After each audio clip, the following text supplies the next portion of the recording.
Hi friends, welcome to my channel Telugu wall. Friends, ఈరోజు ఇంట్లోనే hand వాష్ని ఎలా తయారు చేసుకోవాలో చూద్దాం. ఇంట్లో ఉండే సింపుల్ ఇంగ్రీడియంట్స్తోని సింపుల్గా హ్యాండ్ వాష్ తయారు చేసుకుందాం. ఎటువంటి వైరస్ బ్యాక్టీరియాస్ చేతిపై ఉండకూడదు. ఈ రోజుల్లో హ్యాండ్ వాష్ చాలా ఇంపార్టెంట్. హ్యాండ్స్ నీట్గా ఉంచుకోవాలి. బయట కొనుక్కునే కన్నా ఇంట్లో తయారు చేసుకుంటే చాలా బాగుంటుంది.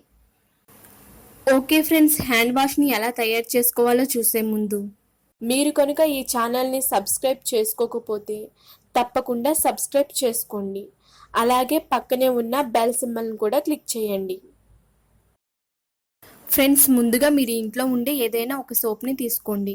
నేనైతే డెటాల్ సోప్ని తీసుకున్నాను. మీరు కూడా చిన్న సోప్ని తీసుకోండి. సోపుని ఇలా తీసుకొని తురుముకోవాలి. చిన్న చిన్నగా చేసుకోవాలి.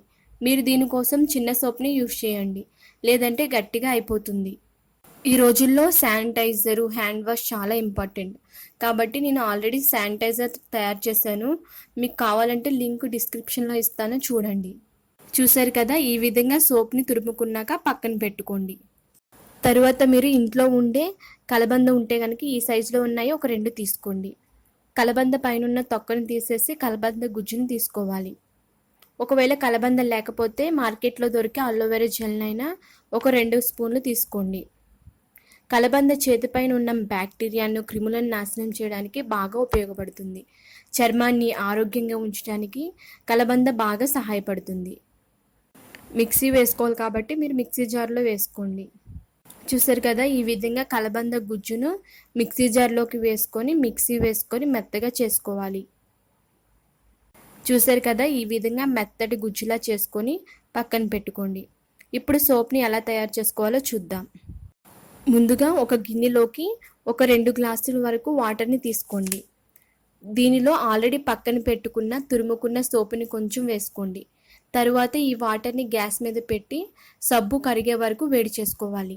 సోపుని మాత్రం ఎక్కువ వేసుకోకండి. ఒకవేళ 10 రూపాయల సబ్బు అయితే కనుక సగం వరకు వేసుకుంటే సరిపోతుంది. ఎక్కువ మాత్రం వేసుకోవద్దు, ఎందుకంటే చల్లారిన తర్వాత బాగా గట్టిగా అయిపోతుంది. తరువాత మీరు ఇందులో ఆల్రెడీ పక్కన పెట్టుకున్న కలబంద గుజ్జును వేసుకొని బాగా కలుపుకోవాలి. సోప్ మొత్తం బాగా కరిగే వరకు ఈ విధంగా బాగా వేడి చేసుకోండి. కలబంద గుజ్జు కూడా మీకు ఇందులో బాగా కలిసిపోతుంది. తరువాత మీరు ఇందులో మీ ఇంట్లో ఉంటే కనుక డెటాల్ని ఒక మూతడు వేసుకోండి. చూసారు కదా, ఇలా ఇంట్లోనే తయారు చేసుకుంటే హ్యాండ్ వాష్ చాలా బాగుంటుంది. ఎటువంటి సైడ్ ఎఫెక్ట్స్ ఉండవు. తక్కువ ఖర్చుతోనే చాలా సింపుల్గా తయారు చేసుకోవచ్చు. చేతిపై ఉన్న బ్యాక్టీరియా, క్రిములు అన్నీ కూడా చచ్చిపోతాయి. సోప్ మొత్తం కూడా కరిగే వరకు ఈ విధంగా బాగా వేడి చేసుకోండి. చూసారు కదా, ఇలా బాగా కలుపుకున్న తర్వాత మీరు ఇందులో 1 స్పూన్ పసుపుని యాడ్ చేసుకోండి. పసుపులో ఉన్న యాంటీ బ్యాక్టీరియా మరియు యాంటీ వైరస్, చేతిపై ఉన్న వైరస్ని, బ్యాక్టీరియాను, క్రిములను నాశనం చేయడానికి ఈ పసుపు బాగా యూస్ అవుతుంది. మనం యూస్ చేసేవన్నీ కూడా చేతిపై ఎటువంటి క్రిములు ఉండకుండా చేస్తాయి. తక్కువ ఖర్చుతోనే ఇలా ట్రై చేయండి ఒకసారి. ఈ రోజుల్లో మార్కెట్లో హ్యాండ్ వాష్లు దొరకడం కూడా చాలా కష్టమవుతుంది. ఈ విధంగా తక్కువ ఖర్చుతోనే ఇంట్లోనే ఈ విధంగా తయారు చేసుకోండి. చూసారు కదా, ఈ విధంగా అన్నీ బాగా కలిసిన తర్వాత మీరు స్టవ్ ఆఫ్ చేసేసుకోండి. తరువాత మీరు దీనిపై ఒక మూత పెట్టేసి ఒక 2-3 గంటల వరకు పక్కన పెట్టేయండి. తరువాత ఒక 2 గంటల తర్వాత చూసారు కదా, ఇలా కొంచెం గట్టిగా అవుతుంది, కొంచెం చిక్కగా అవుతుందన్నమాట. ఇప్పుడు మన హ్యాండ్ వాష్ అనేది రెడీ అయింది. దీన్ని మీరు ఒక బాటిల్లోకి స్టోర్ చేసుకోవచ్చు. చూసారు కదా ఫ్రెండ్స్, ఎంత సింపుల్గా తయారు చేసుకోవచ్చు హ్యాండ్ వాష్ని. నేను మీకు ఇది ఎలా యూజ్ చేయాలో కూడా చూపిస్తాను. ఈ విధంగా కొంచెం చేతిలో వేసుకొని రుద్దుకుంటే క్రిములన్నీ కూడా చచ్చిపోతాయి. నురగ కూడా బాగా వస్తుంది. ఎన్ని డేస్ అయినా సరే మీరు ఈ హ్యాండ్ వాష్ని స్టోర్ చేసుకోవచ్చు. బ్యాక్టీరియా, వైరస్ అన్నీ కూడా చచ్చిపోతాయి.